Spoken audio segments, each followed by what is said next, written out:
Welcome to T2B live. మా T2B live channel ని subscribe చేయండి. లేటెస్ట్ అప్డేట్స్ కోసం బెల్ ఐకాన్ ని ప్రెస్ చేయండి. ఏ చిన్న అప్డేట్స్ ని మిస్ కాకండి. పవర్ స్టార్ పవన్ కళ్యాణ్ కి ఇక్కడ ఎంత ఫాలోయింగ్ ఉందో పక్క రాష్ట్రం కర్ణాటకలోనూ అంతే ఫాలోయింగ్ ఉంది. పవన్ నటించిన సినిమాలకు అక్కడ మొదటి రోజు నుండే భారీ వసూలు కురవడం చాలా రోజులుగా జరుగుతూనే ఉంది.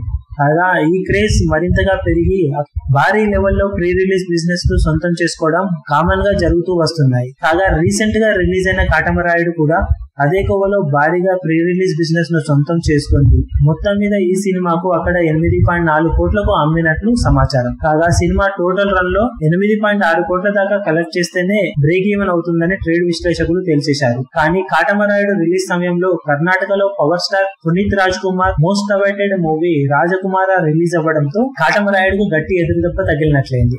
రాజకుమార సినిమాకు తొలి ఆటకే బ్లాక్ బస్టర్ టాక్ రావడంతో కాటమరాయుడికి కేటాయించిన చాలా థియేటర్లను మెల్లిమెల్లిగా రాజకుమార సినిమాకు పగించడం మొదలు పెట్టారు. కాగా 3 వారాలు పూర్తి అయ్యేసరికి రాజకుమార సినిమా జోరు తగ్గకుండా 24 కోట్ల షేర్ ని కలెక్ట్ చేసి కర్ణాటకలో నయా ఇండస్ట్రీ హిట్ గా నిలవడంతో కాటమరాయుడికి భారీగా దెబ్బ తగిలింది.